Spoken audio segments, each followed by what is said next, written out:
She had a rough upbringing with few male figures in her life, so she was yearning to be loved. Here comes this guy, and he sweeps her off her feet. But it can also come with bristling thorns.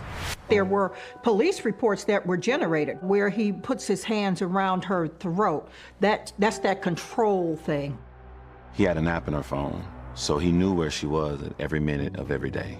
Sometimes the thorns are so sharp, it poisons the love and can turn deadly. She was shot multiple times. It was clearly overkill, but who would do such a thing? The community was completely shocked, and everyone wanted answers. Why did this happen? And once blood is drawn, it's hard to see the rose's beauty in the same way. It was obvious that she wasn't happy about it because she was losing the person that she loved. She really had her back against the wall, and she felt like there was nothing else that she could. November 10th, 2019, Detroit, Michigan. It's a late Sunday night on the west side of America's Motor City. Detroit was once the most affluent cities in the country, fueled mainly by the automotive industry. But as those jobs moved out, decay moved in. The neighborhood around Pilgrim and Bentler area is kind of known for drug trafficking, violence. They have a lot of vacant homes, and they have a lot of people that are homeless and just kind of wandering in that area. At 11:40 p.m., the parents of 20-year-old student Cabria Arnold are awaiting a text from their daughter, who should be home from her shift at work. They had a system where they would check in to make sure that they knew where each child was going to be, and when they left somewhere, to check in, give a text message to say, I'm on my way home. But that text doesn't come. When they don't get that text from Cabria after work that I'm on my way home, immediately sirens go off. Her dad tries calling her, and it goes to voicemail. He tries not to panic and come up with some possible scenarios. Maybe her car has a flat tire, or maybe she locked her cell phone in the car. But as it got closer to midnight with no word from Cabria, they decided to drive closer to her job to see what was going on. Kirk, Diane, and their oldest daughter, Paige, get into the car and begin the 3-mile journey to the store, keeping their eyes peeled for the family pickup truck, which Cabria is driving. They're following the route that they know she takes to work. They don't see anything unusual along the route, but then in the distance, they hear sirens and see flashing lights and police cars. So they drive in that direction to an intersection. They see several police cars and crime scene tape set up. Kirk and Diane are pulling up, and they can see the truck, the family truck that Cabria drives. The Arnolds stop their car and jump out, running up to the crime scene tape. They're hoping that Cabria was simply in a car accident or had some minor injuries. But as they get closer, they see a woman's body laying on the asphalt. They recognize it as Cabria, and there's blood all around her. The family identify themselves to a police officer who informs them that Cabria has been shot to death.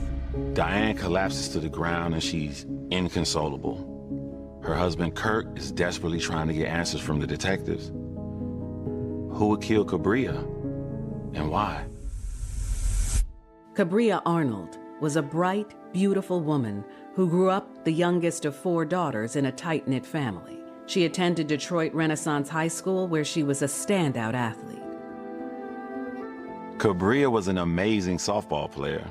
She made varsity her sophomore year, and that's extremely rare. In her senior year, she was voted team captain and won her team's MVP award. Her athletic prowess also landed her multiple scholarship offers from several colleges. When Cabria is getting these scholarships, Kirk and Diane are very happy because it takes the financial load off of the household, so they know that she's going to be able to get into one of the better colleges. I think she saw athletics as a means to an end. The scholarship allowed her to further her education without having to take out student loans. Cabria enrolled at the University of Michigan Dearborn, where she majored in public health with a minor in business. She was very friendly and giving, the kind of person that would do for others without hesitation. Her friends also described her as a fun jokester, the kind that liked to laugh and make others laugh as well. There was also a serious side to the 20-year-old. Growing up in Detroit, she knew that self-defense was important. She and her sisters took karate classes, and Cabria herself had earned a black belt, which was quite an accomplishment for a young woman, and it boosted her confidence. One day, Cabria's confident spirit caught the eye of 28-year-old Travis Jones. They immediately hit it off. As a young girl, usually your first time on a college campus, you notice different men notice you. Travis was charming. He's handsome. He knows how to woo a younger woman. He's had girlfriends before. At this age, he knows what a woman likes. He knows the blueprint. So he's able to kind of draw her in, give her some of the intimacy, and give her the love and support that a younger girl may be looking for. Despite the new relationship, Cabria remained focused on her career goals of becoming a nurse. She also took a job at a nearby grocery store to begin building a nest egg. Her parents really didn't like her working late, but Cabria reassured them she'd be fine because she's working close to home. As police begin processing the crime scene, several theories start to form about Cabria's murder. It could be a carjacking, because in this neighborhood, that's really kind of common. They're used to that. Detroit is usually in the top 10 for that sort of crime, and the West Side is one of the most dangerous areas in the city. There's one obvious fact that goes against this. Cabria's car is still at the scene. But if she put up a fight and made noise, which attracted witnesses, then perhaps the carjacker was forced to flee and left the car behind. Crime scene investigators note that Cabria appears to have been shot at least 3 times, including one shot to the head. The shot to the head clearly would have been fatal. After sustaining that wound, investigators suspect that she was killed immediately. Police found 3 shell casings on the ground near Cabria's body, which tells them that the killer used a semi-automatic handgun. Markings on the shells identify the weapon as a 9mm pistol. The crime scene is in a residential area with numerous houses within 100 feet of Cabria's car. There was a man who lived in one of the homes, and he was actually the person that called 911 and reported the shooting. He said he was watching TV and heard what sounded like 2 people arguing. Then he heard the gunshots. When he heard the gunshot, he ran to the window and he looked outside and saw a person lying on the ground near a pickup truck. According to the witness, he saw someone hiding behind the truck as a vehicle passed by. After the car passed by, the witness says that he saw that person walk back over and fire 2 or 3 more shots into the body on the ground. That person then ran back to the car, got in and drove off. That's when he called 911.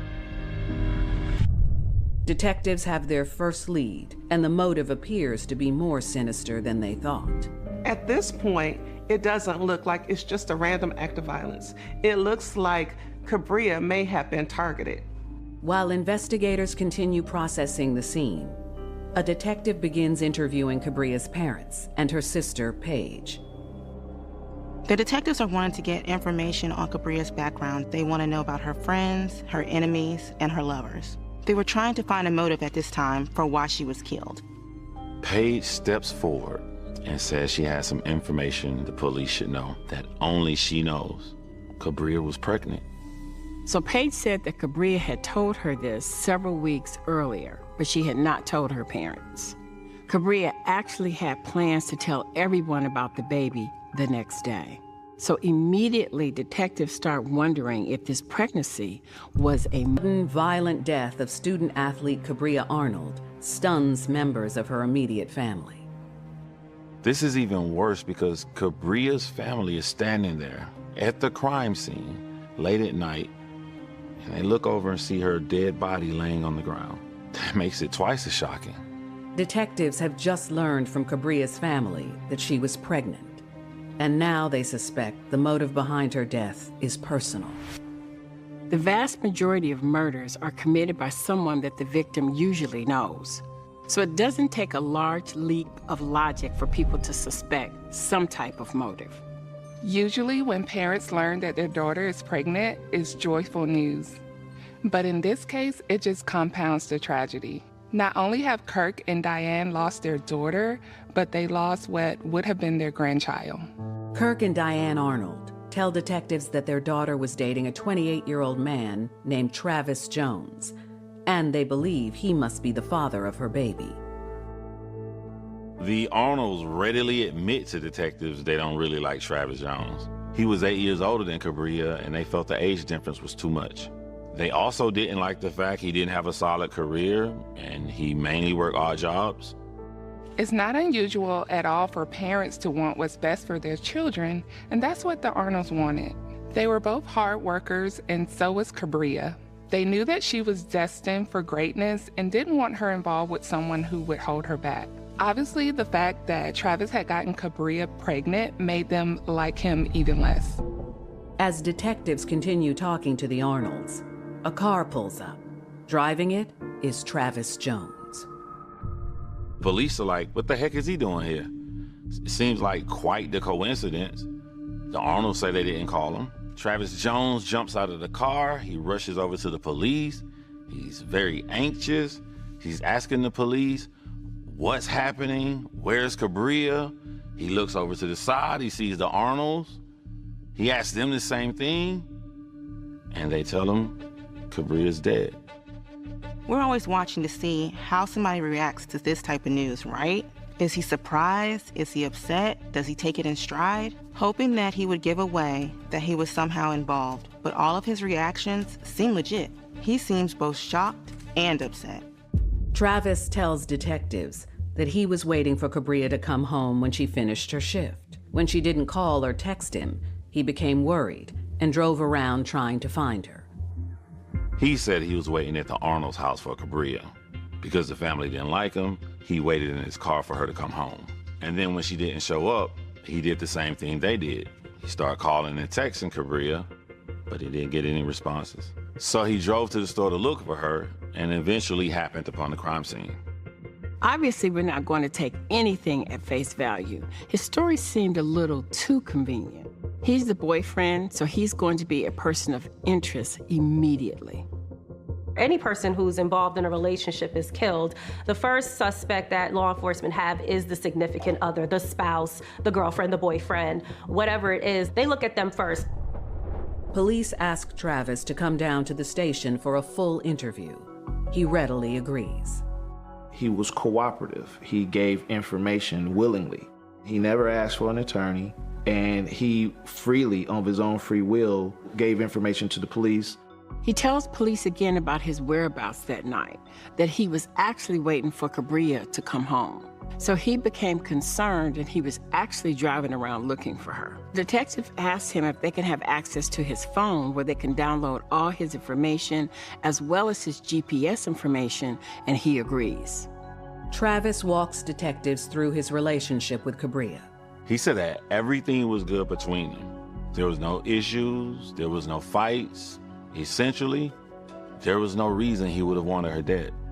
When they asked him about Cabria's pregnancy, he acted surprised and stated that Cabria had not told him that she was pregnant. And then he admits that he didn't have any interest in being a father. I don't want to be a father because I don't have a job right now. I'm not in the proper space right now, but none of those things make me a murderer. As the interview continues, Travis admits to police that Cabria is not the only woman he is dating. He was also seeing a 24-year-old woman named Gabrielle Brantley. So as Travis is telling the police about his relationship with Cabria, his relationship with Gabrielle, he goes on to tell them that not only is he dating these women separately, they're also friends. They go to school together, they hang out, they have conversations, and obviously during those conversations, Cabria is revealing about her pregnancy to Gabrielle, and the police are just taking all this information in, and it's just becoming a part of the plot getting thicker. Detectives ask him, but weren't they jealous of each other? But he claims they got along well, totally fine. They were totally okay sharing Travis. They somehow worked it out in some very mature fashion that they were going to both see Travis. They were all going to have this lovely polyamorous life together. There are some people who live that kind of lifestyle, but it's very rare because it's so outside of the bounds of human nature. Jealousy is an extremely powerful emotion. People are rarely willing to share lovers. It's hard to believe that Cabria would agree to actually get involved in a love triangle. Police have another suspect, Gabrielle Brantley. Because if Jones is dating both of these women, it's possible that one or both of them became jealous, and that could have led to Cabria's death. Detectives ask Travis if he owns any weapons, and he admits to owning 2 guns, including a 9mm handgun. That is an immediate red factor for the detectives. He owns a gun that is the same caliber as the murder weapon. He happens to show up at the crime scene. He's dating 2 women that are okay with it. That is more than a coincidence. Homicide detectives don't normally believe in coincidences. Authorities search his home and retrieve the guns. Detroit police then arrest Travis Jones on suspicion of murder. They send the guns off to the lab along with his cell phone to corroborate his timeline. They continue questioning Jones, but he continues to point the finger at his other girlfriend, Gabrielle Brantley. Police are thinking he may be doing this to throw suspicion off himself. After all, he owns the gun, Cabria is pregnant, he doesn't want any children, so there's a lot of things pointing towards his direction. However, police still can't rule everything out. The police put out an APB on Gabrielle Brantley. They certainly need to talk to her. Were these 2 in cahoots? Where was she at the time of the murder? Was she jealous of Cabria?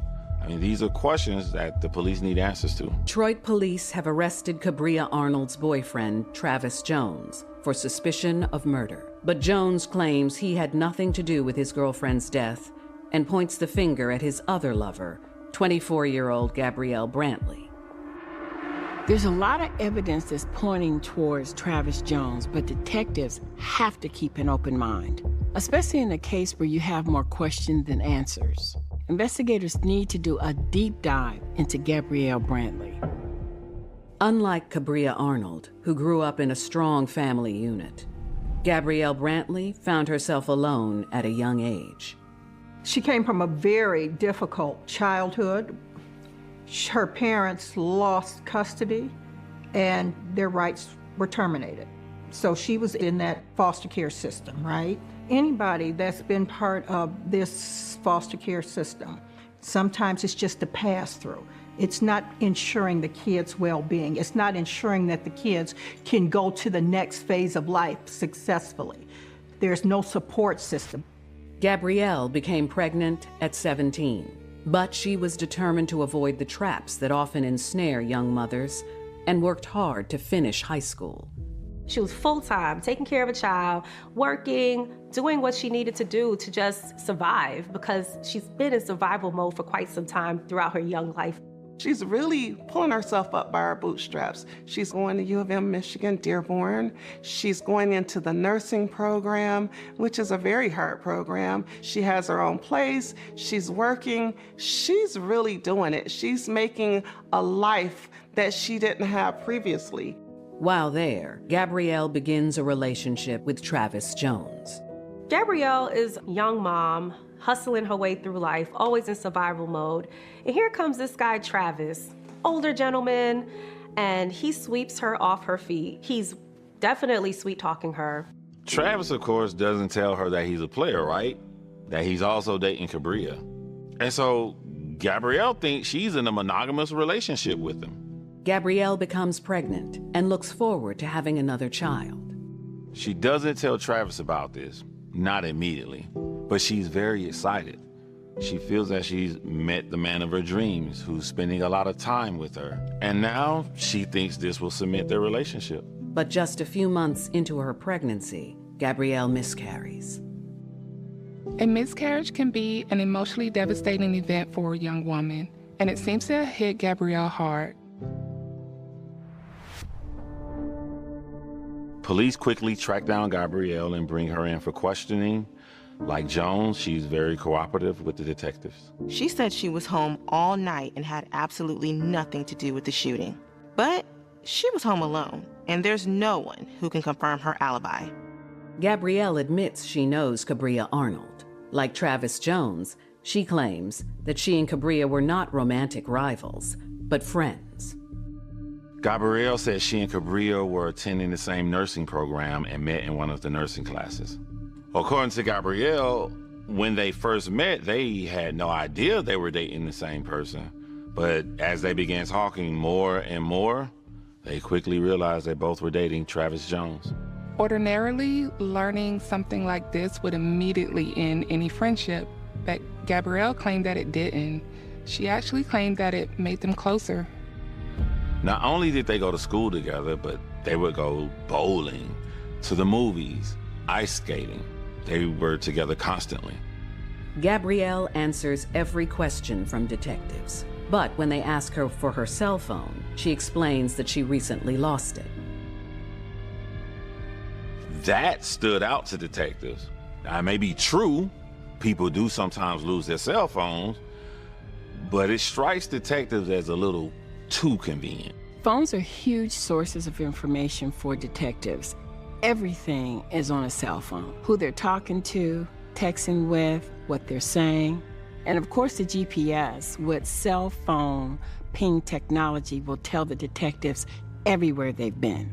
Adamant about her innocence, Gabrielle grants detectives permission to search her apartment, but they come up empty. They don't find any evidence that implicates Gabrielle, but the police continue to press her about her phone.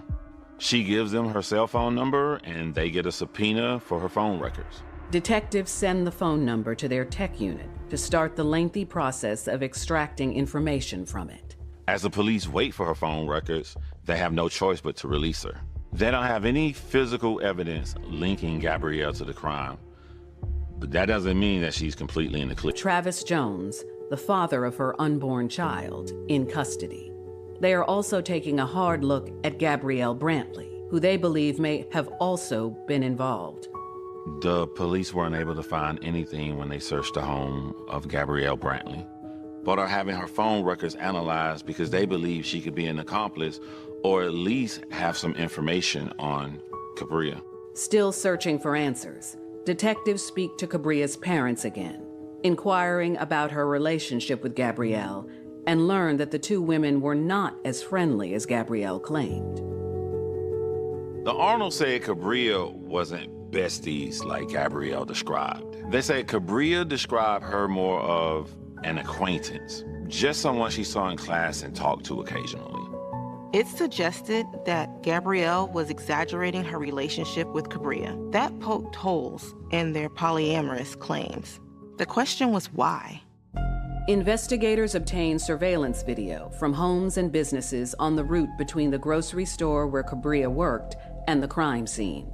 On several videos, a red Toyota Camry could be seen. That car was seen following Cabria's truck for several hours prior to the murder. And it seemed to be a match for the car that Gabrielle Brantley owned. The detectives are getting more and more suspicious about Gabrielle, even though she's alleging that she was at home at the time of the shooting. On November 18th, investigators bring Gabrielle Brantley in for a second interview. Detectives confronted her with the surveillance video. Gabrielle initially denied it was her in the car. Eventually, she admitted that it was her, but says even though she was there, she had nothing to do with the murder. She tried to say that by coincidence, she was there. Come on. Who will believe that she just coincidentally showed up at the scene of a murder? By her own admission, she was at the scene of the murder. Cabria's parents say she's lying about the nature of their friendship. The victim is pregnant by her boyfriend, so she has motive. Brantley is arrested and placed in jail to await formal charges for murder. The next day, she sends word to police that she wants to talk to them again. So they bring her in for a third interview, and now she has a new story to tell. She admits that she was at the scene, But this time, she's admitting that she was at the scene with her boyfriend, Travis Jones. She says that Jones got out the car and that he was the person that shot Cabria. Gabrielle claims that after Travis killed Cabria, she drives off, leaving Travis at the scene. She doesn't drive him back, so he's on his own and must have fled on foot. Her story has some problems. Why would she drive him there and then leave him behind? It seems like she's trying to create a story where she's completely innocent and the police are not buying it. Gabrielle is sent back to jail to await arraignment. Investigators know they will need more evidence to gain a conviction and turn to cell phone records that just came in. They are surprised by the GPS's information on Travis Jones's phone. Through GPS technology and tracking his phone, law enforcement can see that he was not at the homicide scene, that he was in fact at her parents' house, at Cabria's parents' house. It actually seemed to corroborate his account that he had actually gone out looking for Cabria, had driven to the store where she worked, then drove up and back to her parents' house. That phone was never at the crime scene. Detectives now turn to Gabrielle Brantley's cell phone records. Gabrielle's phone was not at the scene of the crime, which further complicates all the crime scene evidence. So far, investigators are not able to tie either one of them to this crime. The GPS information showed that it was pinging off 2 towers near Gabrielle's apartment. It was not at the intersection where Cabria was murdered, so it didn't implicate her at all in the shooting. But police know Gabrielle was there. She even admitted it. That suggested that she left her phone at home on purpose, creating the illusion that she was never at the scene, essentially creating an alibi for herself. Detectives did notice something unusual in the phone records. There were 5 calls on the evening of the murder from one particular phone. And when they traced the number, it came back to a burner phone. A burner phone is an inexpensive prepaid cell phone that does not require a standard contract. Some people may buy a burner phone because they don't use their phone a lot or they can't afford a more expensive phone or plan. Some people may buy burner phones for criminal activities because they feel like they're harder to trace. When investigators ran that particular number, it came back to a phone that was manufactured by TracFone, which is one of the largest no-contract phone sellers. Detectives contact TracFone. While the company can't tell them who bought the phone, records do show that the phone was sold by a Walmart store in West Detroit before the murder. The store was just a few miles away from where the murder took place. GPS records show that the phone was actually in the area of where the murder occurred. TracFone records not only show where the phone was purchased, it also shows the exact date and time of purchase and where it was activated. So detectives go to Walmart to see surveillance videos and cash registers. Detectives believe that Travis Jones was the person that actually purchased the phone, and that he had used that phone when he committed the crime, and then used the other phone to create an alibi. But when they examine the Walmart surveillance video, detectives do not see Travis Jones. They see Gabrielle Brantley purchasing the phone. That seemed a little odd because the TracFone made 5 calls and they were all to Gabrielle's other phone. Why would she be calling herself? Detectives figured maybe she was checking to see was the other phone working. This firmly cemented the idea that Gabrielle was involved with the murder. She admitted being at the scene, and this confirmed that she was there. She claimed that she didn't do it, but why then did she buy this phone? Investigators still suspect that Travis Jones was also involved.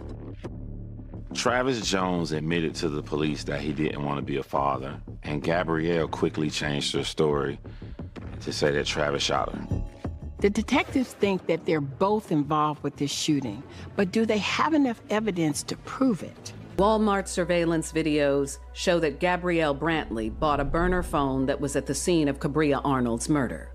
Investigators also think that her boyfriend, Travis Jones, played some role in orchestrating the shooting. Jones' phone records do not place him at the crime scene, so everything is quickly pointing to Gabrielle. But they still hadn't cleared Travis because they were waiting on the ballistics from the gun that they recovered from his home. They believe that it will match the murder because it's the same caliber as the gun used at the shooting. When investigators receive the ballistics report, They learn the shell casings from the 9mm gun do not match those found at the crime scene. Although Travis Jones' gun was the correct caliber, it was discovered that it was not the gun that was used in the actual shooting. So where do detectives go now? But they still have compelling evidence that Gabrielle was involved. So they decide to go to her and offer her a plea deal. Admit that she did it and agree to testify that Travis Jones was involved, and they'll give her a lighter sentence. Prosecutors offer Gabrielle 20 years in prison in exchange for her testimony. 18 years for the murder, 2 years for the felony firearm or the gun. But she turns the offer down, claiming she is innocent, and Travis Jones is released and cleared. She said, I did not kill my friend. She figured that the jury would see through everything and say that there is reasonable doubt. On December 4th, 2023, 4 years after Cabria's murder, Gabrielle Brantley's trial begins in a Detroit courtroom. Her attorney, Lillian Diallo, believes the case is weak and that Gabrielle is only there because Travis pointed the finger at her. I know how Gabrielle got to that table. She didn't get to that table through any physical eyewitness, right, putting her on the scene. She got there because, well, my gun is missing. The lady is pregnant with my baby. I do not like children. Don't like them. Now she's dead. But prosecutors present a litany of evidence which places Gabrielle at the crime scene at the time of the shooting. Gabrielle bought a burner phone the day of the murder. She was seen on Walmart surveillance video buying that phone, and cell records put that phone in the neighborhood where the murder took place at the time of the shooting. They believe that she brought the phone to communicate with Cabria in order to lure her to the intersection where the murder took place. Her statements to police was another key piece of evidence against her. She gave 3 statements, and each one was different than the one before. The truth doesn't change, so when someone keeps changing their story, it's obvious that the person is lying. But the defense argues there is nothing in Gabrielle's background that would suggest she was capable of such a crime. The defense's portrayal of Gabrielle is that she has no priors. She doesn't have a violent background. However, Travis has many violent episodes that they can name. It was a hostage situation where his mom was the hostage. That's pretty significant. And they were able to, talk him out with SRT and get him some kind of help.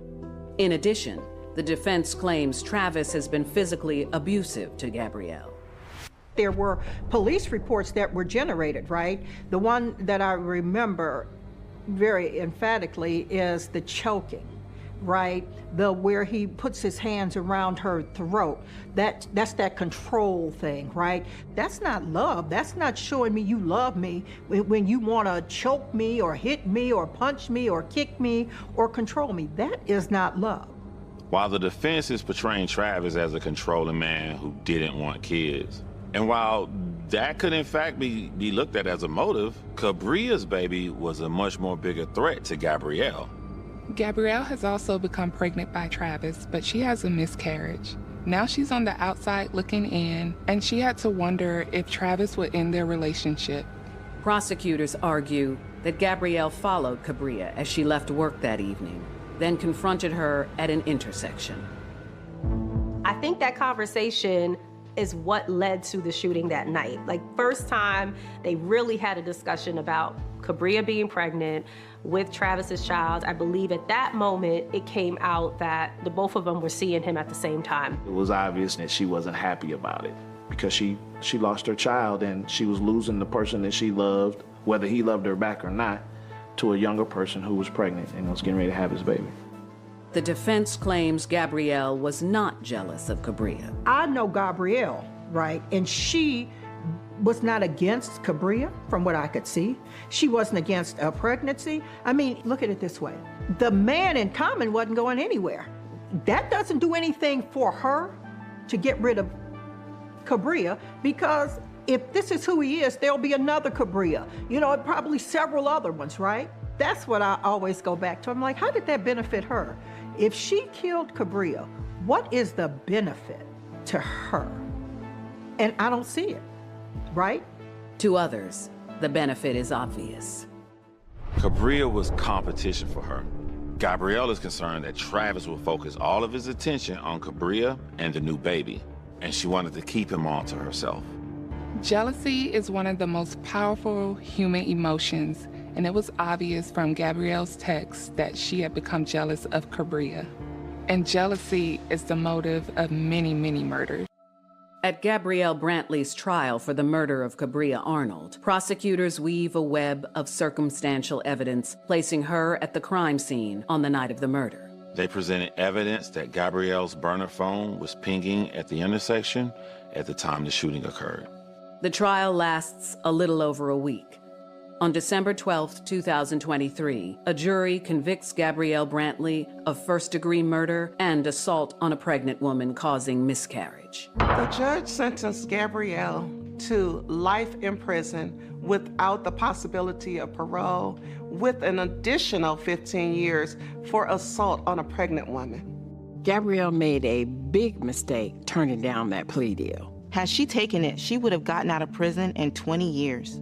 And as it is now, she'll spend the rest of her life behind bars. At the sentencing hearing, Cabria's father got up and read a statement, saying that there was no punishment that could compare to the pain and torture that Gabrielle inflicted upon the family. It was still clear that the Arnold family was devastated by this senseless murder.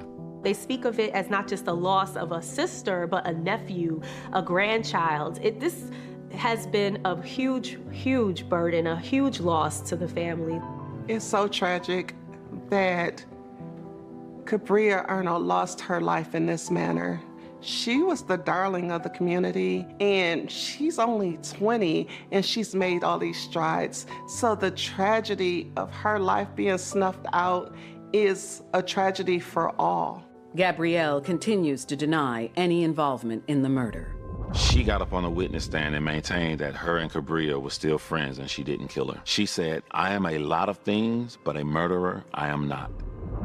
That had to be extremely hurtful for Cabria's parents and siblings, the fact that she didn't admit what she had done and apologize. No charges are ever filed against Travis Jones, although some still believe he bears responsibility for setting the wheels in motion. He told police in his interview he didn't want to have children, yet he got 2 women pregnant. He may not have pulled the trigger, but he's part of the reason Cabria is dead. You have to wonder, did Gabrielle do this completely out of jealousy, or was it to help her man who didn't want this child? I guess we'll never know. Unfortunately, Gabrielle and Cabria both picked this man, and he just pretty much threw both of them under the bus in this whole entire situation. Gabrielle did these things because she was so in love with her man. She was trying to make sure that he had the life that he wanted so that they could have the life that they wanted. So to all the ladies, young ladies, whomever, we have got to start being more sisterly towards one another, right? We have got to stop seeing each other as our competition. I am not your competition. If I can give you a hand up, I will give you a hand up. We have got to stop the... Love can be like a roller coaster. It twists and turns without a moment's notice. When you in love, love make you do some crazy things. Part of the thrill is the danger if something goes wrong. It's like a battery. So with the battery, opposites attract. It appeared that the common denominator was the violence. But once you start the ride, you're in it until the end. You letting somebody entice you to do something that you probably didn't want to do, you're messed up. Her desire to please her man resulted in loss of life, damage, and fear and chaos. And if you don't buckle up, someone will get hurt. March 24th, 2019, Columbus, Georgia. Located 90 minutes south of Atlanta, Columbus is a place where residents can taste suburbia without skipping the thrills of city life. Living in Columbus, Georgia is like living in your own hometown, you know, just growing up around the same people that you've been around all your life. Life has changed since I grew up here. It was a very quaint, quiet town, but it's gotten very, very bad here in Columbus. On Sunday morning around 1:30 a.m., a disturbing call comes into 911 dispatch. Police receive a call about a shooting on Winston Road at Park Place Apartments. Despite Columbus having its fair share of rough neighborhoods, Winston Road is considered a safe haven in the city. The area of Winston Road is a fairly upscale area, so it would be fairly unusual for a crime, let alone a gunshot victim, to be reported in this area. Law enforcement was able to respond pretty rapidly. At the scene, bystanders point first responders to a truck that appears abandoned. After the police arrived, they observed a deceased man in a pickup truck. It appears that the victim had only been shot once, but that the wound was fatal. The shot had to be from close range based on the burn marking. Police only found one shell casing at the scene, and it was believed that the weapon used was from a 9mm pistol.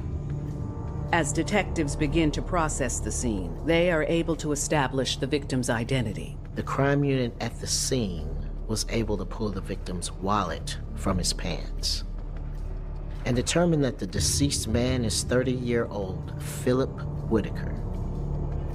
Luckily for detectives, it appeared that the victim's cell phone was also still in the vehicle. This is an important clue because it might provide detectives with the idea of who Philip was talking to or who he was with prior to the murder. So that phone is collected and sent for analyzing. Now, detectives are wondering who wanted Philip dead. As detectives start to question people at the scene, they learned that around 1 a.m., witnesses heard shouting from outside. It sounded like two men were arguing over money.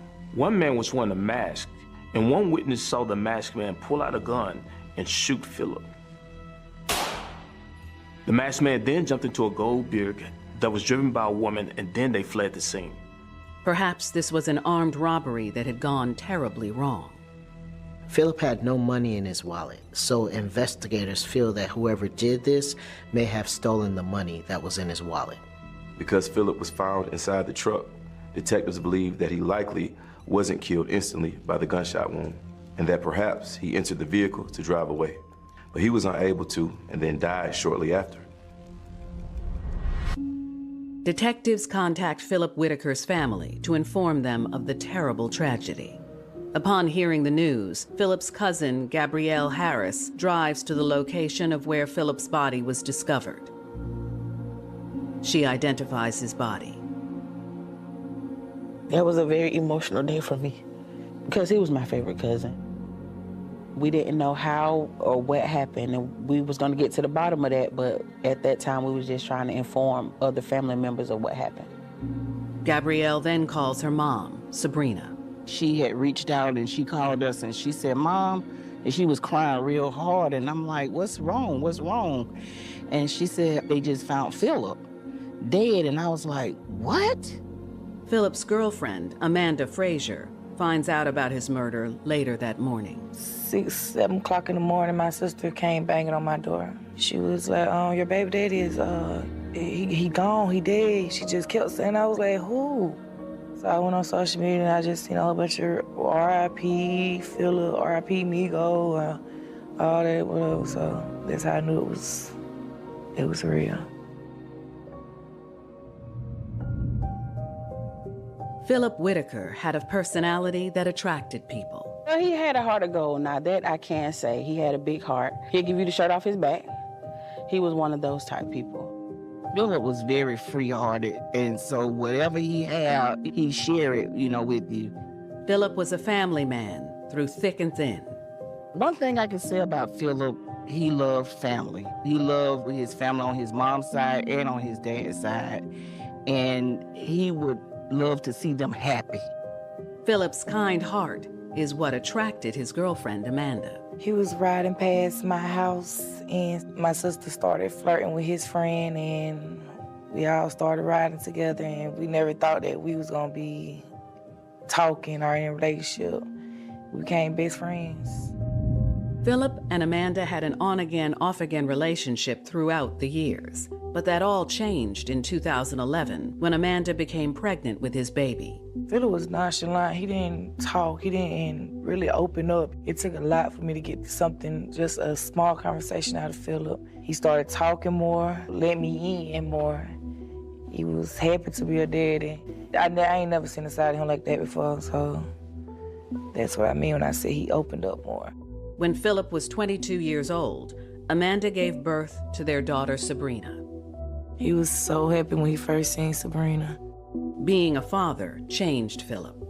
He did everything he can for her, or he went over and beyond for her. I can't say that. And I was excited for him. Philip wanted to give his daughter the perfect life. But I see him, I think, was he had took me to the store and bought me a whole lot of stuff. He was aspiring to one day build a house and, just, be a family man. But now, just hours after Philip has been brutally murdered, police are left wondering why. Detectives on the scene start kicking the tires on theories about what happened, and then they do a background check in their own system about Philip, just to see if he is known by police. They learn that Philip has a criminal record for selling marijuana, so this becomes a launching pad for police. They feel that Philip might be the victim of a drug deal gone bad. And because Philip sold marijuana, he was known to carry cash. Growing up, he always had money. Well, he only sold marijuana because, that's a way to feed the family. He didn't believe in, working a 9-to-5, quick money. He felt like that was the quickest way to, feed his family. Philip's family is frustrated by the lack of communication from the Columbus Police Department. No one reached out to nobody. So I think I'm just gonna have to take it upon myself to reach out to them and see what they're gonna do. But we need to get on the ball, because this don't make sense. It's like, don't nobody know nothing. But unbeknownst to Philip's family, detectives already have a key suspect in the murder. At the police station, forensic investigators have processed Philip's cell for information. When police analyze his cell phone, they find a very important clue. In Philip's messages, there's a correspondence from a woman named Sheree Threadgill. The message is sent around midnight, which is 90 minutes before the police think the murder occurred. And it looks as if Sheree was looking to buy marijuana from Philip. Was Sheree responsible for Philip's murder, or was something else in play? When we had posted the messages that Philip and her had, we had posted it on Facebook or whatever like that, and as soon as we posted that, it's like people started sharing them. And here we got 2-3 people from this side of town saying, oh, that same person tried me like that. She tried me like that. Another girl, she tried me. It was saying that she was going around doing a couple of people, trying to get a couple of people like that. The death of local resident Philip Whitaker has left his family burdened by heartache. But just one day after his murder, information surfaces about a suspect who may be involved in the shooting. In any investigation, you follow the evidence. So in this case, police have Philip's cell phone.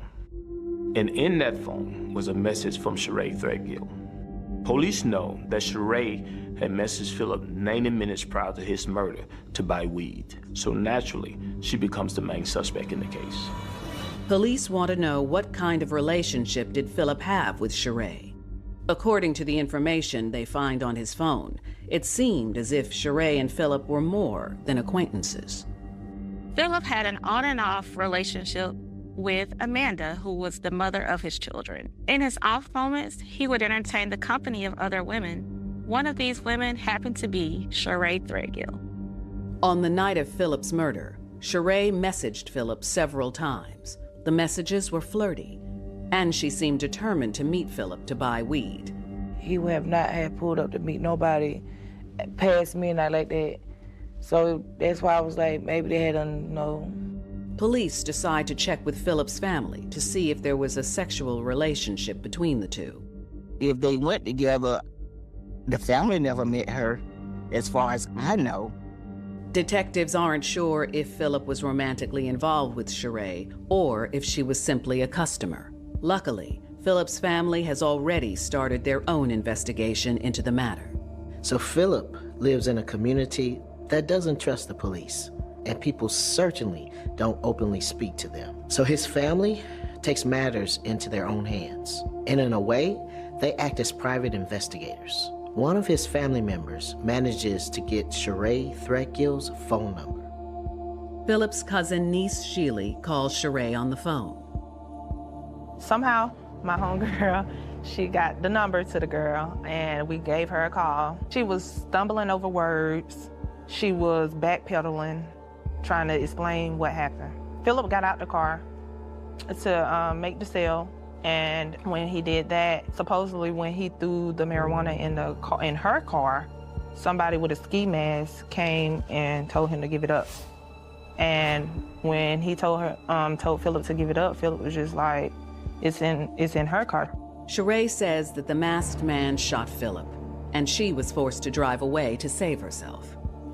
She sounded nervous. She then said, I don't want to get in trouble for buying weed. And at that point, we like, this is a whole homicide. They not stunned what you bought. So she was just like, I don't want nobody to think that I had nothing to do with it. We didn't say that. We asked him what happened.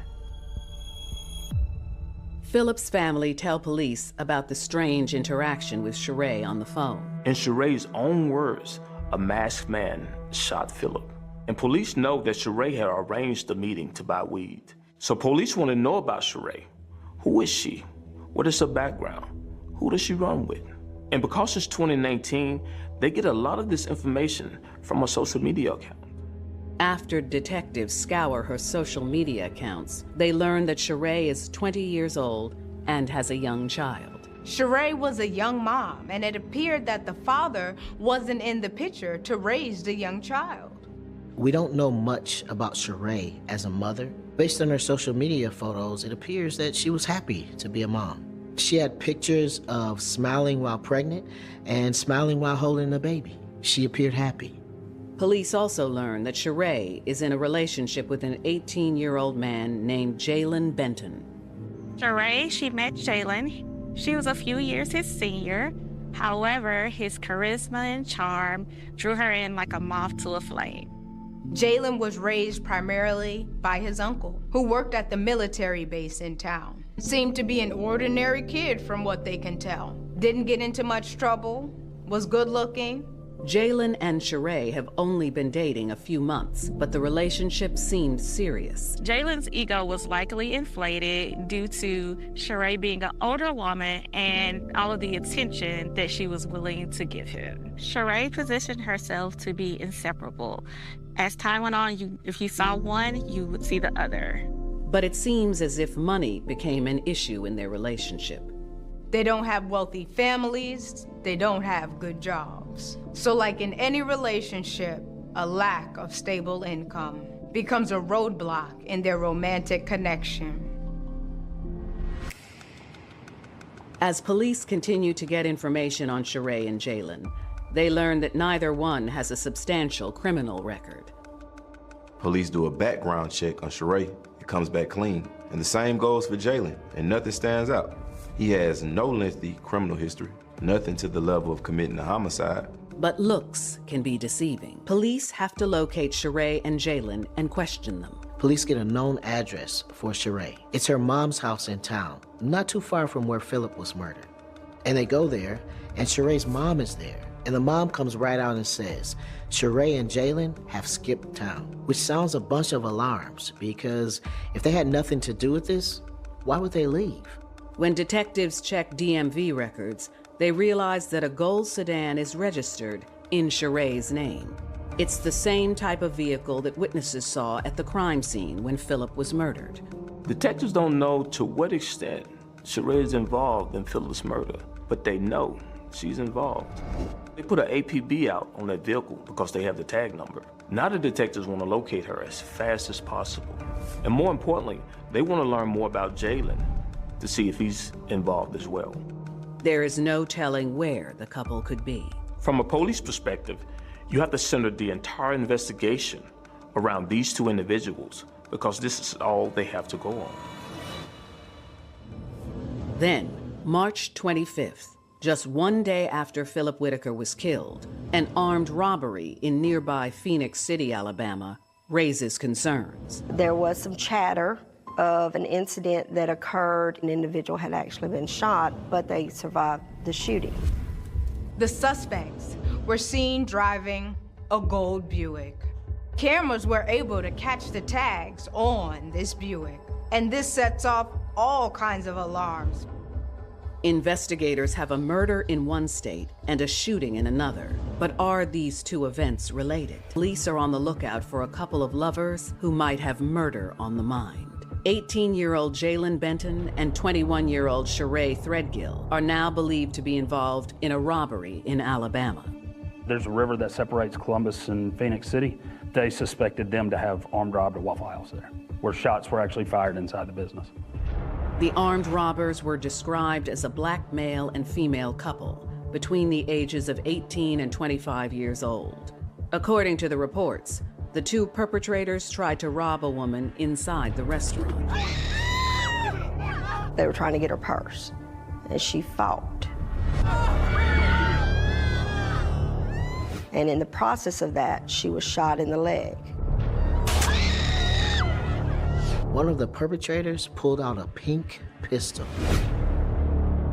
which of course is a very unique color for a weapon, especially one that's being used in a crime. Detectives working the scene in Phoenix City radio all surrounding police departments and tell them to be on the lookout for an armed and dangerous couple driving a gold Buick. Communication between police departments is so important today.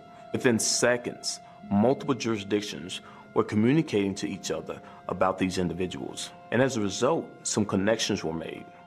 It was believed because the tag on the vehicle and the vehicle make and model and everything was starting to add up. It seems as if Jalen and Sheree's crime spree is escalating with each passing hour.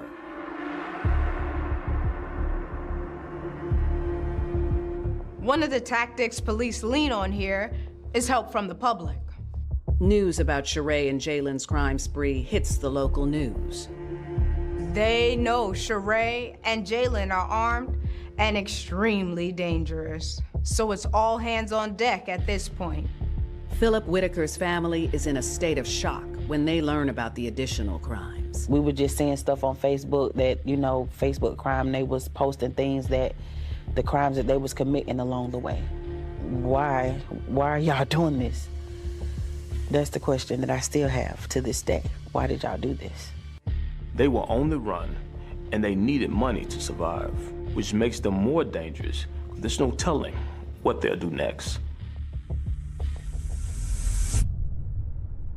On March 25, 2019, at approximately 7:37 p.m., the Meridian Police Department is dispatched to a restaurant. Meridian, Mississippi is about 4 hours west of Columbus. It's essentially on the border of Alabama and Mississippi. According to the reports, a brazen armed robbery had just been committed by a masked couple. The investigators immediately called my cell phone to let me know that an armed robbery of a business had just occurred.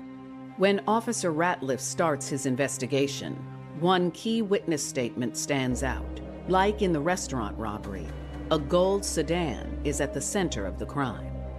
The car had not quite pulled up to the window yet. And once the employee opens the window because the car is coming, he produces 2 handguns and jumps through the window. They were all scared to death. He came through with guns drawn, pointed at them. And there is one more key piece of evidence in the case. The perp was brandishing a pink pistol. Officer Ratliff checks in with surrounding police departments to see if any other robberies were committed by an assailant with a pink 9mm. Hey, what kind of gun, what color was the gun that he used in the armed robberies? Every single one of them said pink. It was just the telltale signs that, yeah, we got our guy. When it was all said and done, The entire robbery lasted only a few minutes, and no one was hurt. If you are so desperate for money that you are willing to jump through a drive-through window with a gun, there's really no telling how far you will go. Police are still unable to apprehend Sheree and Jalen, but based on their robberies, they suspect the couple is heading west. The first crime was the murder of Philip Whitaker in Columbus, Georgia. Then they head west and do a quick stop in Phoenix City, Alabama. And then they hit Meridian, which is 4 hours west of Columbus. So these two are certainly establishing a pattern. They weren't changing the car. They weren't changing the weapons they were using. These were clearly inexperienced criminals. Police departments throughout Mississippi are alerted to be on the lookout for a gold sedan. For now, police can only play the waiting game. 2 hours west of Meridian is the peaceful town of Vicksburg, Mississippi. We are right on the Mississippi River on I-20, right at the Louisiana-Mississippi line. The sheriff's office and the police department work together, hand in hand, to try to keep crime down. Most of our crime is property crime. But their quiet town is about to be turned upside down. At 9:47 p.m., while on patrol, Officer Keys spots a gold sedan driving on Highway 61. I knew it was the suspect vehicle from the armed robberies. Officer Keys initiates a stop near a gas station. They pull over on the shoulder between the two entrances. I pull in behind them off the road. I knew that they were armed, and that's the reason I waited on backup when I first stopped them, just to make sure that we had more numbers than they did. Then, Officer Keys' life changes forever.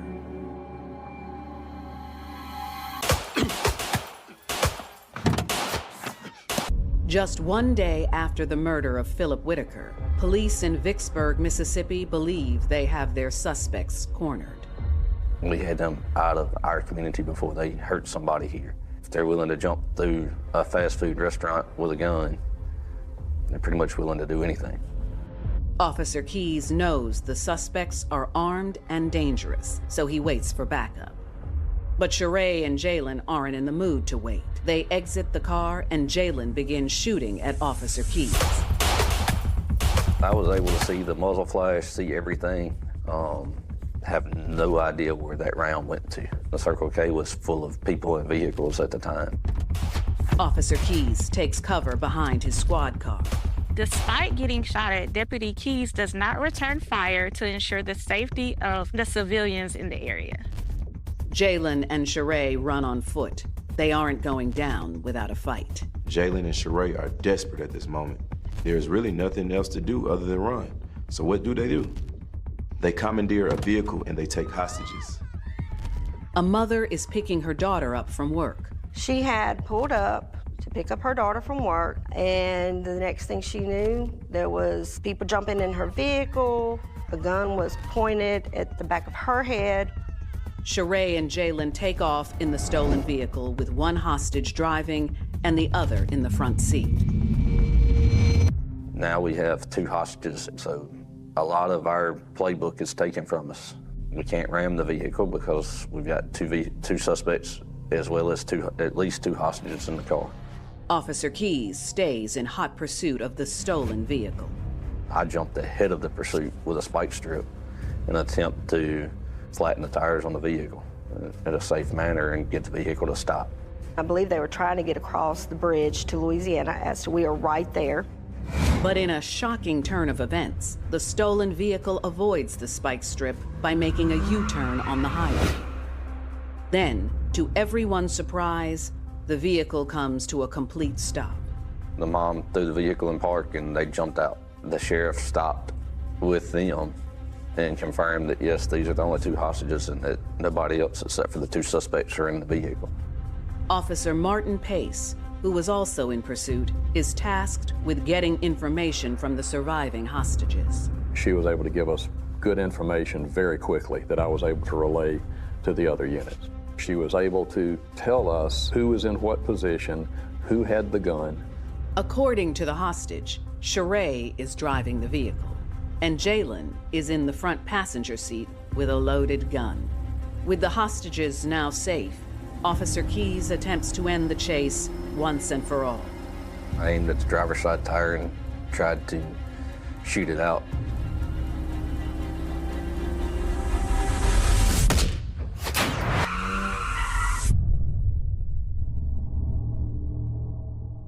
After an hour-long pursuit, the stolen vehicle comes to a complete stop. But is the fight over? The suspects were about to come out and engage us in gunfire. Jalen Benton and Sheree Threadgill seem to be at the end of their road. I remember coming out, moving to the passenger side of my vehicle. The sheriff was to my right, and I was drawn down and dead on the passenger door. Officer Keys knows anything can happen.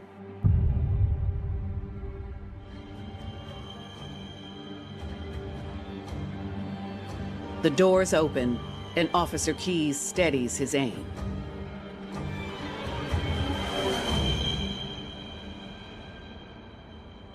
The female driver come out first. She come out unarmed, and the officers to my left started talking to her, calling her out, taking her into custody. The two peacefully exit the vehicle after causing so much pandemonium throughout multiple states. The saga is over. Sheree and Jalen are finally in police custody. He went in the back of my patrol car. He really didn't say anything. He was just there. I'd been shot at earlier that night. After everything settled, after my adrenaline dump, there on scene after taking them in custody and everything was settled down, I was there, but I wasn't there.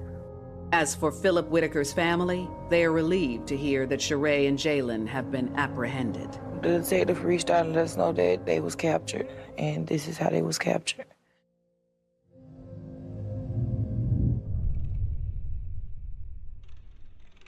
The next morning, about 6:30, I received a call from Martin Pace, the sheriff in Warren County. It said, hey, we have the suspects. Would I like to take the lead in the investigation? Agent Ratliff and the Warren County detectives decide to interrogate Sheree first. She was really stoic as far as that. She said that she lived in Columbus with Jalen, but didn't really dive into where they stopped and whatnot.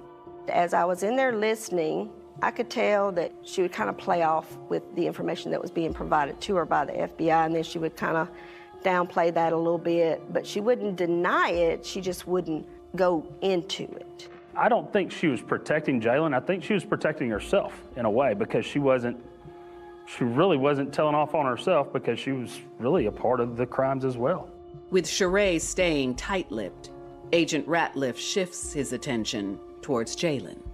So Jalen was very stoic as well, very standoffish, didn't really want to talk about much. We started talking about Sheree and how much Sheree loved him, how their relationship looked like really secure because they had committed all these crimes together, and it seemed like they had a good relationship. Jalen starts to loosen up. He seemed almost protective of her. They both were equally responsible for their actions. Jalen gave us detailed information that only him and her would know. And once we gave Sheree that tidbit of information, maybe just a little bit, that only them two knew, and Sheree knew that Benton had told us everything, she came out and started telling us everything. Sheree tells detectives how the murder of Philip Whitaker went down. She was going to meet him, buy some marijuana. She stated that this was someone that she knew and that Jalen wanted to rob him. She said that she told him that he typically didn't have money on him, just marijuana, but Jalen still wanted to rob him, so she facilitated the buy. She said that he gave her the marijuana and Jalen came up with the firearm, and Jalen told him, give me all you got, give me all you got. And she said that this individual had already went back to the truck and that Jalen just shot him.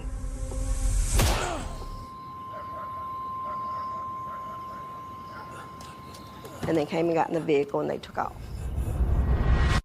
The confession doesn't end with the murder of Philip Whitaker. Sheree starts to confess to crimes that the authorities don't even know about. She admitted to everything. The murder in Columbus, all of the armed robberies, which I think it was about 10 of them, that they committed from Georgia to Brandon, Mississippi. Soon after Sheree comes clean, Jalen confesses as well. He confessed to each individual crime. That alone was important to itself, but he had specific details that, were not fraud or forged. Like, yeah, we went here at this time. We went here this day. We did this, drove here, and stopped at these places where we robbed. Sheree may have been guilty of standing by her man, but Jalen clearly was capable of violence. It sounds like to me it was a lot of manipulation in the beginning. He may have portrayed an image that he had more than what he possibly had, which kind of captivated her and kept her attention. And so once she had drawn her in with the manipulation, she was kind of stuck based off the intimacy that had occurred between them. And as time went on, she had tunnel vision. And with the tunnel vision, you don't look at what's right, you don't look at what's wrong. Typically, you just continue to move on just to satisfy the needs of our partner. There is just one question that remains. Can authorities prove Sheree and Jalen's guilt in a court of law? There were some serious concerns about Sheree's trial. She seemed to be the outlier because while she made a confession, she was also distancing herself from Jalen, and her depiction of their relationship together was starting to change. Sheree Threadgill and Jalen Benton went on a 48-hour crime spree that took the life of Philip Whitaker and terrorized multiple communities in 3 different states. Sheree's desire for affection and to please her man resulted in loss of life, damage, and fear and chaos to many citizens, all for the love of her man. When you look at the entire sequence of events, it becomes clear, in my opinion, that they worked in tandem together. Whether it was by pulling the trigger or setting up the deal, they both worked together to leave, to get away from the situation. As prosecutors prepare to take their case to court, officials wonder if the toxic couple will turn on one another. Sheree had a chance to distance herself from Jalen. He was, after all, the trigger man and the one doing the robberies. But would she do it, or would she stick with the man she loves? They were looking for her for answers as to what happened with this individual that had been shot and killed. And that's one of the reasons why they left, is because she was in fear. But prosecutors aren't buying that Sheree feared for her life. We know that Jalen was the one that would continuously go through the windows and, do the armed robberies. But to be the trigger man, you gotta have a driver. They had to work together to accomplish that. You letting somebody entice you to do something that you probably didn't want to do, and at that point, you probably wanted to do it because you did it. But now, look at you now. You're messed up. Your whole life is gone. It was more of him, I believe. Like I said, love make you do crazy things. In a last-ditch effort to avoid a criminal trial, prosecutors offer both Sheree and Jalen plea deals. You just have to gather all the information possible. You have to make sure that all the officers involved have provided detailed reports. Make sure that the district attorney, the prosecutors are involved in every step of the way. In the 11th hour, Sheree and Jalen both decide to take responsibility for their actions in court. It appeared that they were going to enter a plea of guilty. As part of their plea deal, they have to admit their guilt in the court of law. They admit to killing Philip Whitaker, they admit to shooting the woman at the Waffle House, and they admit to all of the robberies in every state. When he was here being arraigned on the state charges, he asked if I was going to be present, and I was. I was at every hearing. In federal court, Sheree receives 19 years in federal prison for aiding and abetting 2 business robberies and the use of firearms to facilitate the robberies. Jalen receives 30 years in federal prison, followed by 5 years of supervised release for carjacking 2 business robberies and using a firearm to commit each offense. And once they were charged, they become federal inmates. They both pled guilty in federal court and were both sentenced in federal court. So I was there for when they pled guilty and admitted to everything they did. And I was also there when they were both sentenced. The verdict provides some comfort to Philip Whitaker's family, but it doesn't bring him back. How can you do this? Like, why would you take this man away from his kids and his future child that was born the next day? Like, why would you take him away from his family? Like, how could you do that? She done took somebody's life for nothing. What was going through your mind when you felt that you had the audacity to take someone's life?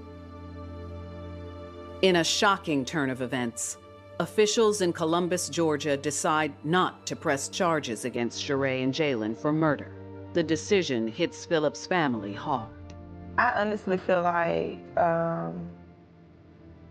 the family would be at more peace knowing that that's what they locked up for. They locked up for something that they did in Mississippi. What about here? I was very hurt because it's like, as the family, we wanted justice, and we still want justice.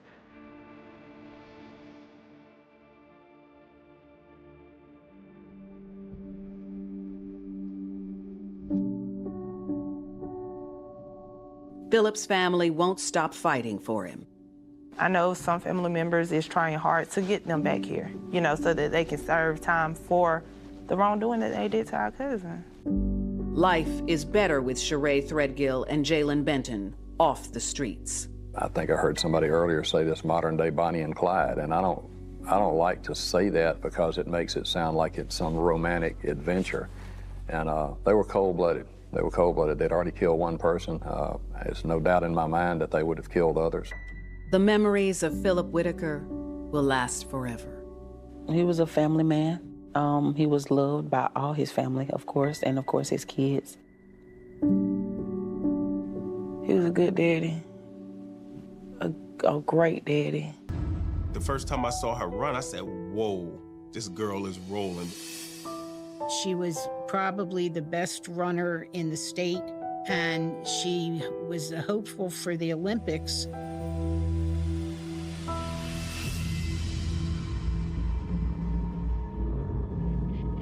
Shelley had left to go to a party in Center City and never returned home. Flyers are going up. People were knocking on doors.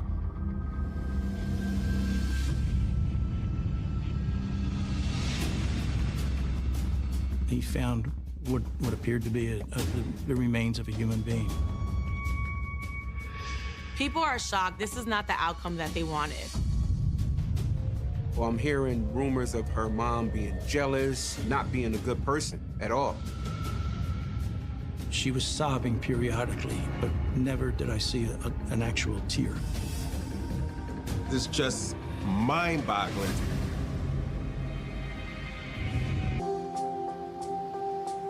It's 1993 in Philadelphia, Pennsylvania, the city of brotherly love.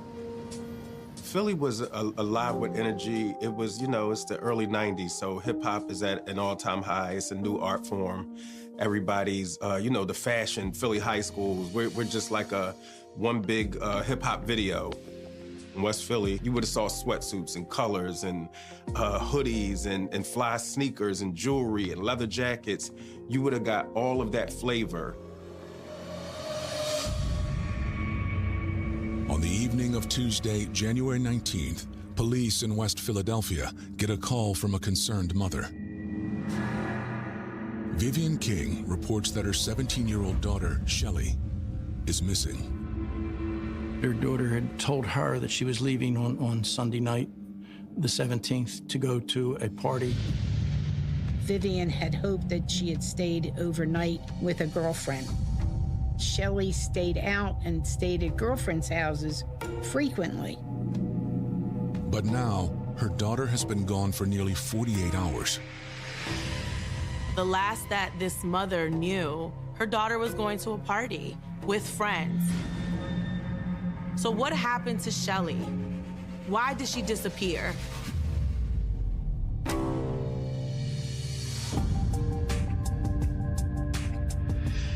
Born on March 15, 1975, Shelley grew up in a quiet neighborhood in West Philadelphia. Shelley lived on Edgewood Street, a working-class black neighborhood, and it was a very typical neighborhood. Her stepfather was Clarence Jones, and her mother was Vivian King. Shelley's last name was Turner, but she did not know her father. Shelley lived with her mother, her stepfather, who was also the biological father of her younger sister. He had raised Shelley from when Shelley was like 6 months old. He had been in the picture all of those years. Vivian King was a nurse's aide. She helped Clarence Jones with his newspaper route. He delivered papers to a warehouse, and including the Sunday paper. Shelley Turner was really a precocious kind of kid in that she had unbelievable talents. She had been a runner from the time she was 7 years old. Shelley ran everywhere.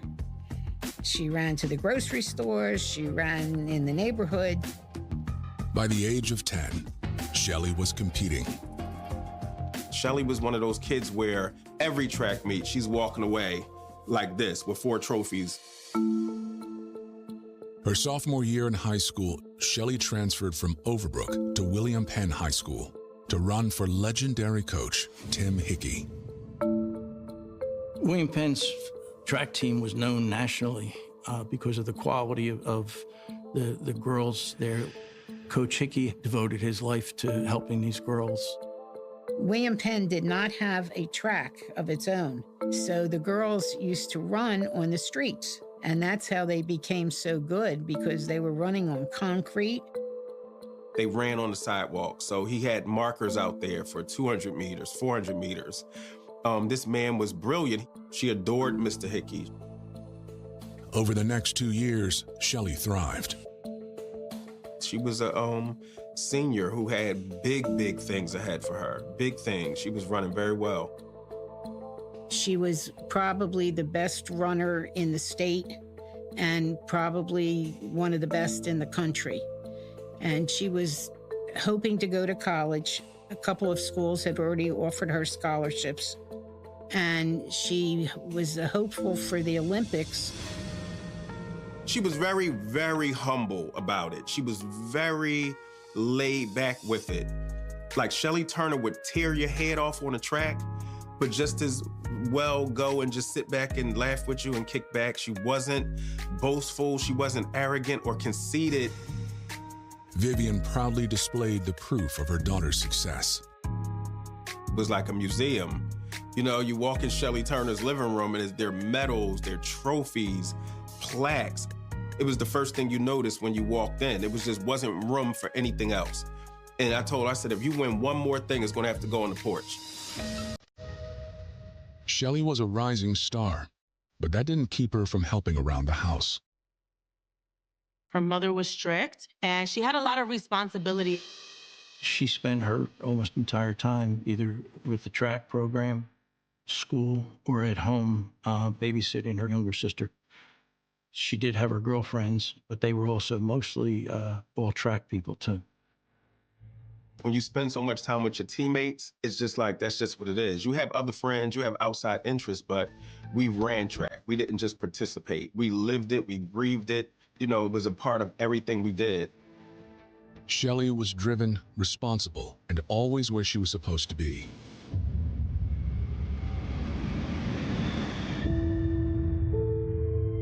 Until Vivian reports her missing on the evening of January 19th, 1993. An officer from Philadelphia's 19th District arrives at Vivian's home. The officer was told by Vivian that her daughter, Shelley, had left on Sunday night to go to a party in Center City and never returned home. Vivian said that she stayed awake and that Shelley didn't get home and that she eventually went to sleep. And the next morning, Shelley still wasn't there, but Vivian had hoped that she had stayed overnight with a girlfriend. Shelly had a track meet that she was to be at on Monday, on Martin Luther King Day, even though there was no school that day. And she was the captain of the team, and she was a very, very pivotal part of the team. Vivian tried to find out if Shelly showed up for the meet. Vivian King called Mr. Hickey, and he did not return the phone call. So the next morning, which would have been Tuesday morning, Vivian King called the school and asked to speak with Shelly's first period teacher, and found out that Shelly had not reported to school that day. Vivian then asked to speak with Mr. Hickey. The teacher went and got Mr. Hickey and brought him to the phone. And Vivian found out that Shelly was the only one that had not come to the meet. She was the captain of the team. For her to not show up for the track meet indicated that there probably was a severe problem. Vivian's next phone call was to police. Anything could have happened to Shelly, from being abducted, being attacked, or just basically maybe stopping at another friend's house and spending the night. The officer gathers more details. The JAD officers would have asked what clothing she had been wearing. They would have gotten the names of some of her friends. Shelly had a purple tracksuit on, purple sneakers. That information was then passed on to the Juvenile Aid Division people and to the West Detective Division. The search for Shelly Turner is on. The entire division, police division and detective division, were made aware of the fact that she was missing.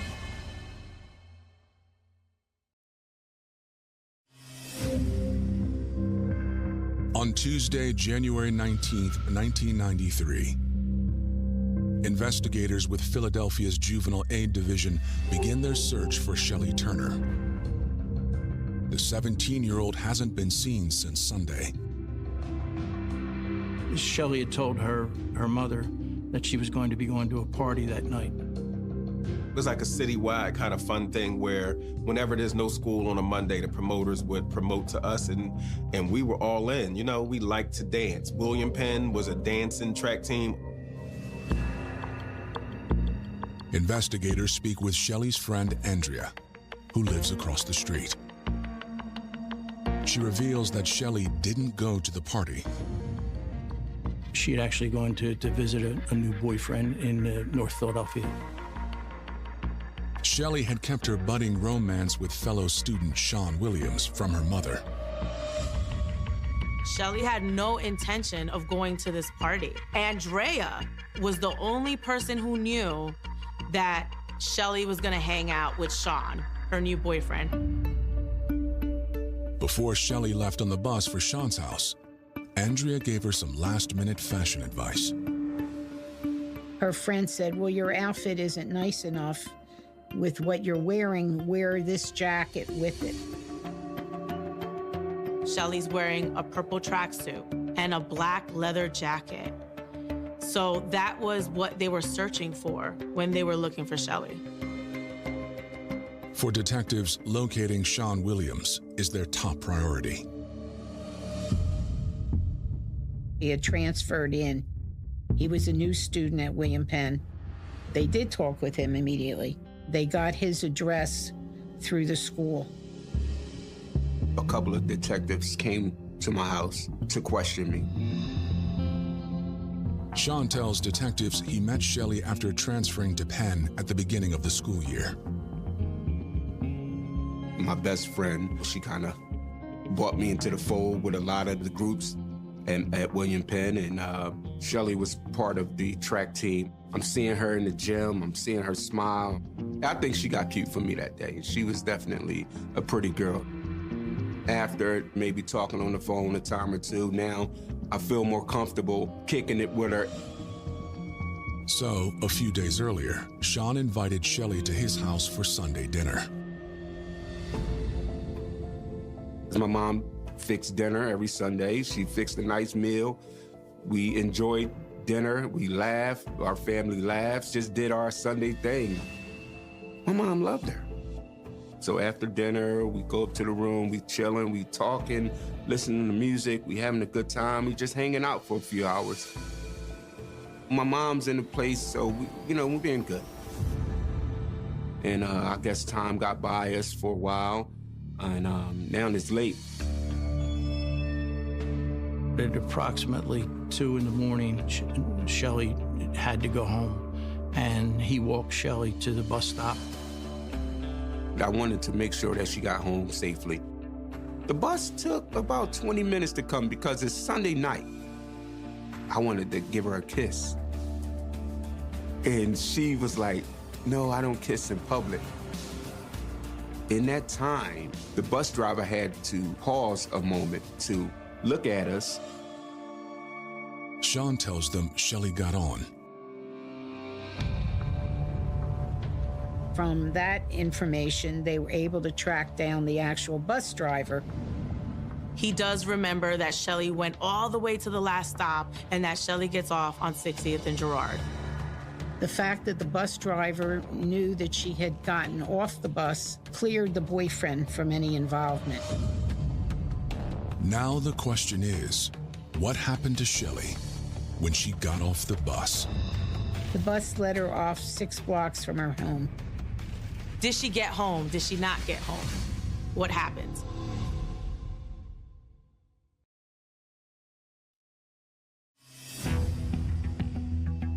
In Philadelphia, investigators have traced 17-year-old Shelley Turner's last known whereabouts to a bus stop 6 blocks from her home. It was very late. Shelley was a young woman out by herself. It was a kind of rough neighborhood because there were a lot of alleyways and there were a lot of vacant houses. Anything could have happened to Shelley from the time she got off the bus to the time she would have been able to reach her front door. Police scour every inch between the bus stop and Shelley's home. They searched the vacant houses, they searched the alleys looking for her. And they would have checked stores, checked neighbors. Meanwhile, investigators interview Shelley's coach, Tim Hickey. He's deeply troubled over the disappearance of his protege. Coach Hickey had known her for so many years and was, had such a deep knowledge of all the girls that he had on his track team. She would talk to him and tell him things that perhaps she didn't tell anyone else. So there was a bond there. There was a trust. Coach Hickey reveals that Shelley's relationship with Vivian was troubled. It was not the greatest situation in her house. That there was an amount of conflict between Shelley and Vivian. Shelley had to bring her sister to practices and some of the meets that she had to go to because Vivian had made Shelley be a primary babysitter. She was not seeing eye to eye with her mother regarding, her expectations, her curfews, and the things that she wanted in her household. Coach Hickey reports that Shelley hadn't shown up the morning of the track meet. Shelley was the only one that was not there. So Mr. Hickey, her coach, went to the house looking for Shelley to take with him, along with the rest of the team, on the van. Shelley's little sister answered the door. Coach Hickey never saw Vivian, but she called out from upstairs. Vivian informed him that Shelley had not come home the night before. Vivian said, she's not here. Check with Kwanda. Kwanda is Shelley's friend who was also on the team with her.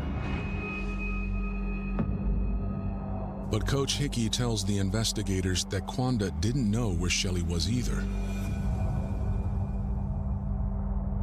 Detectives find it odd that Vivian knew Shelley hadn't shown up at the track meet the morning after she went missing.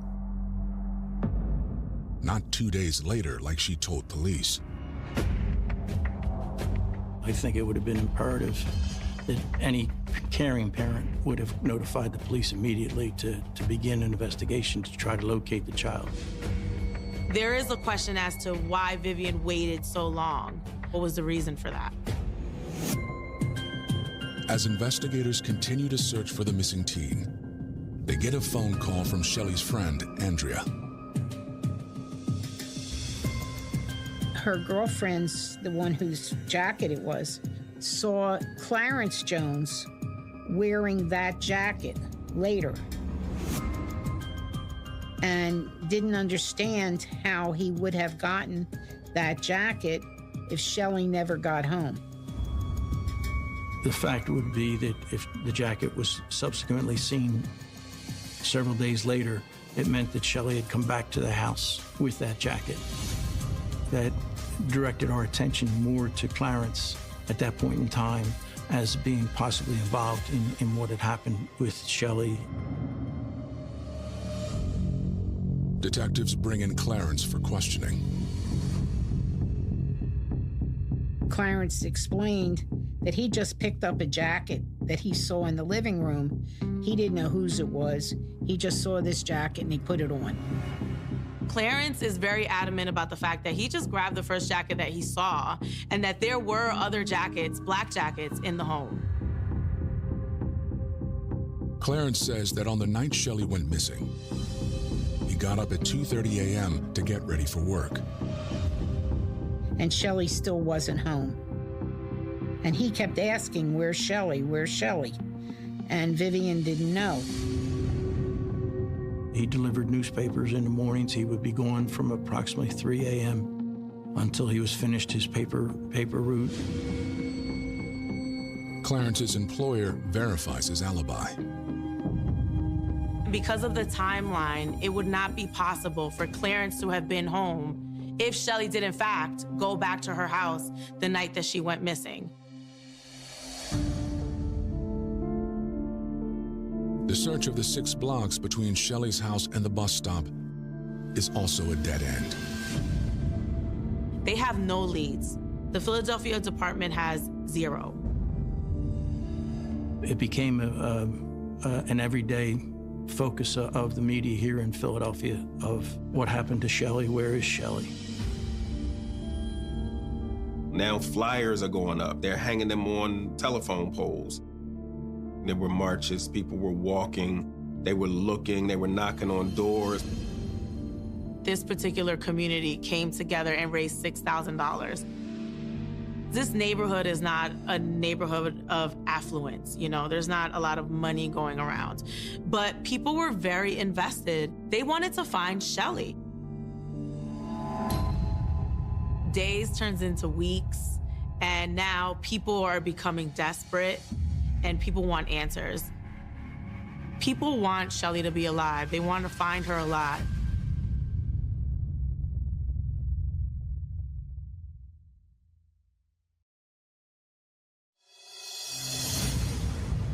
It's February 1993. Shelley Turner has been missing for 4 weeks. Speculation runs wild through her West Philadelphia neighborhood. She might have been grabbed. She might have been held captive. She might have been killed. She might have run away. The city, especially the West Detective Division and the uniformed districts in West Philadelphia, were in a constant search for Shelley. As the community continues to look for the 17-year-old track star, taking center stage is her mother, Vivian. She's a local celebrity. People hear her on the radio, they read about her in the newspaper, they've seen her on TV. There were marches led by Miss King, and she was very much in the news media, presenting herself to them as a grieving mother.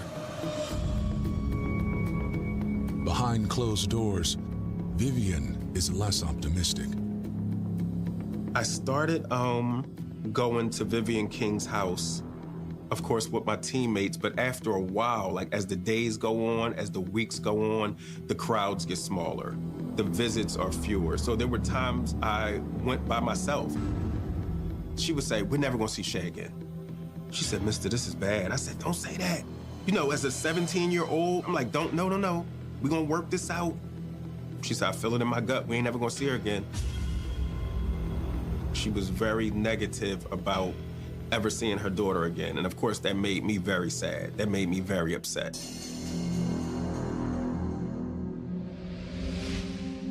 On February 20th, 33 days after Shelley went missing, the case takes a grim turn. A man was out walking his dog in the Fairmount Park area of Philadelphia near the Mann Music Center. You're talking about a huge open area with trees.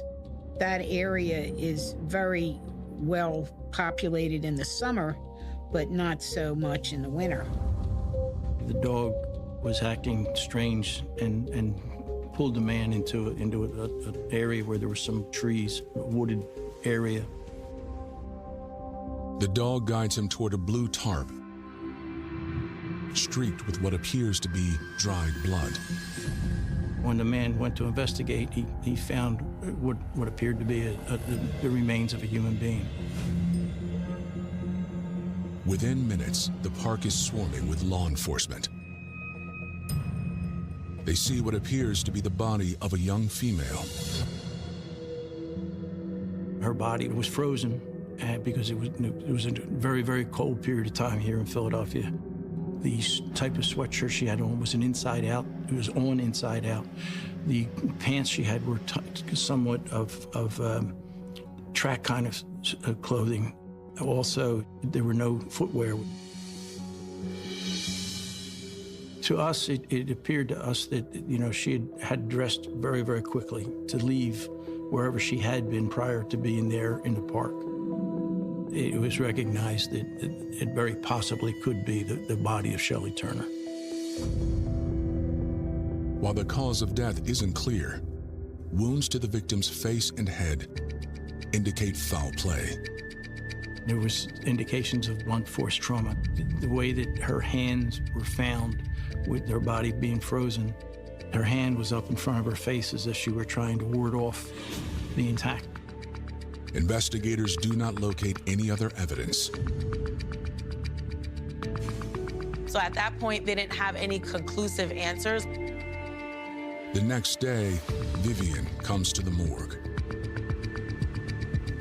Her body did not deteriorate because of the cold, because she was frozen. Vivian has shown 5 pictures. They're Polaroids. So based off those 5 pictures, Vivian does in fact identify Shelley Turner as the young woman that they found in Fairmount Park.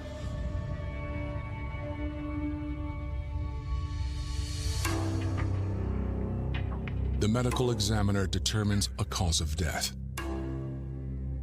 Shelley was hit in the head with an object, and then she was shot 6 times.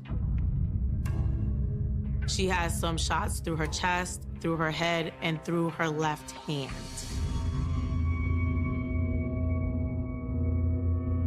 Now it's a homicide.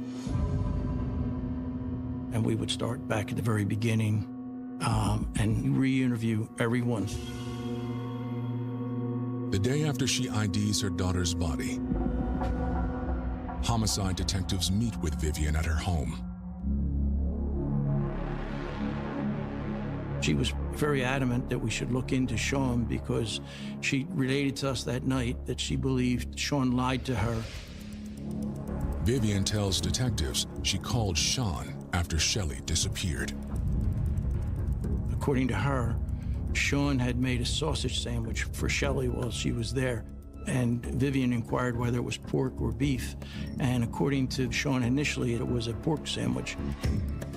And then when she questioned him more about the kind of sandwich, he eventually said, oh, perhaps it might have been a beef sandwich. And she felt that was extremely important because, according to Vivian, Shelley was allergic to pork. And when we left the house, that was going to be our next step. We knew that Sean was going to be someone that we wanted to speak to as soon as we could.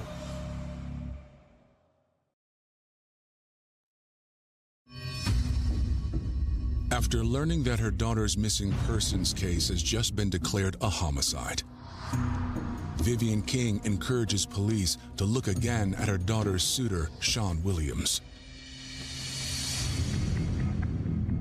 We went to his residence, and then we asked Sean if he would come with us to homicide to give a formal statement, and he agreed to do that.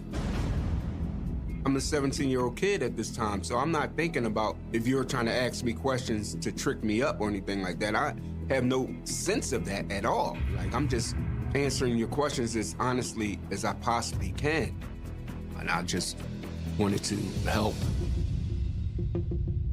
He also agreed to be polygraphed. I didn't have anything to hide. I wasn't scared. The person conducting the test informed us that there was no deception indicated by Sean, and that it was the operator's belief that he was telling the truth, that Shelley had gotten on the bus that evening when she disappeared and was last seen by Sean at that point in time. It was not Sean. Sean had no hand in whatsoever what had happened to Shelley. Shelley's funeral takes place on February 27th. Over 1,200 people turn out. It was with teenagers everywhere, just bawling their eyes out, just losing it. It was a mess. It was probably one of the worst days of our young lives. There was very little emotion with Vivian King.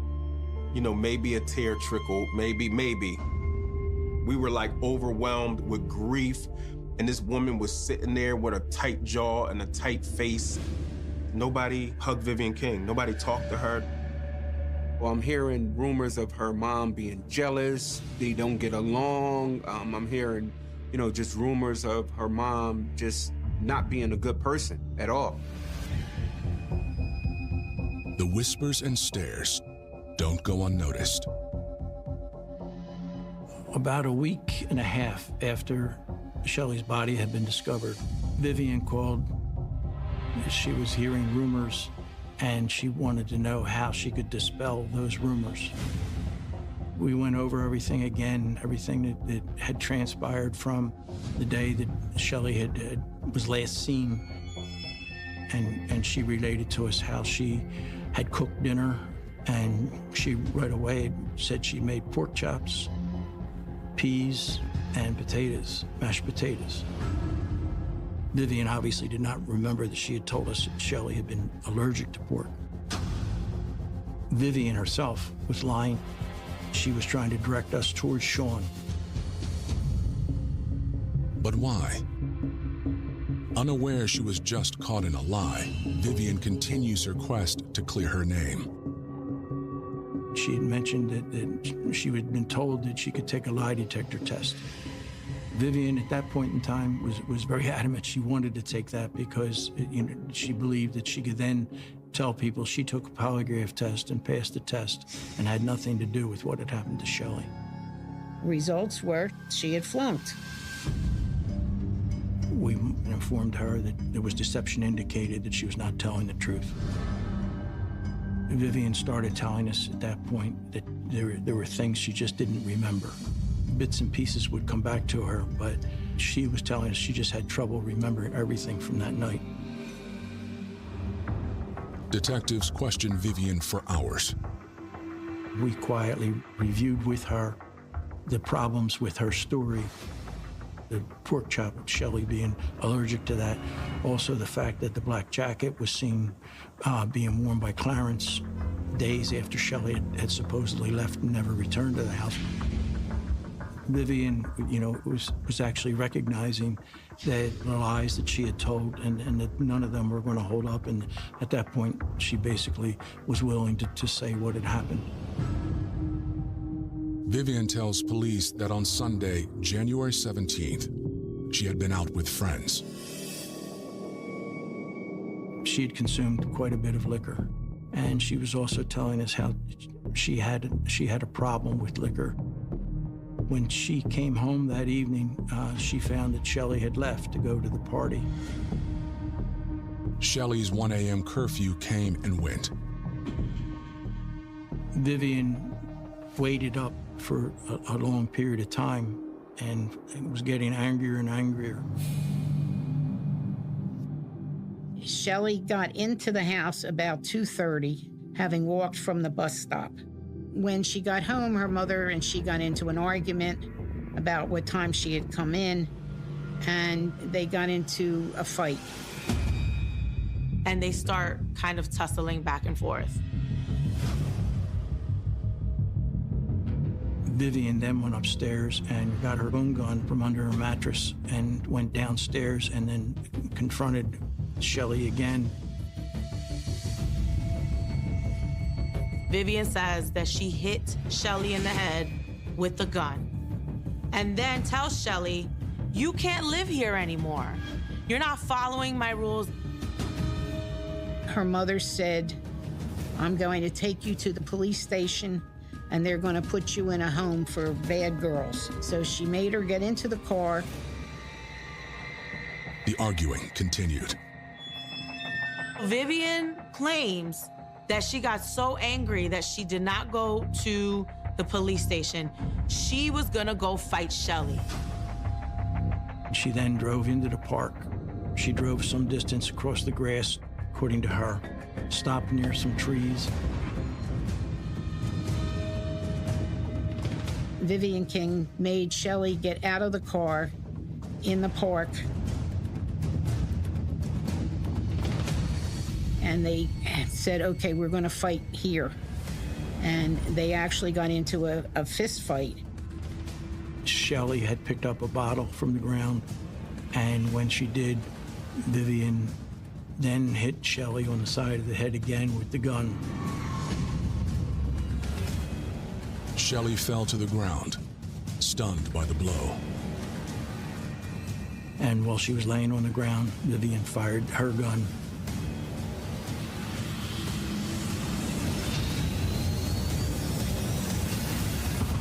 Vivian took her gun and shot Shelley 6 times, killing her. She then left her under a tarp that was in the park and some weeds and things, and then went home. She put her gun back under her mattress and went to sleep. She says she wakes up the next morning and feels like she just had a bad nightmare. She had a look of resignation on her face. She was sobbing periodically, but never did I see an actual tear. Vivian King is arrested and charged with Shelley's murder. When the news broke that she confessed, of course, that like rocked everybody's world. Now all I see is pure evil. But just days later, at her arraignment, Vivian pleads not guilty. She says the confession was coerced.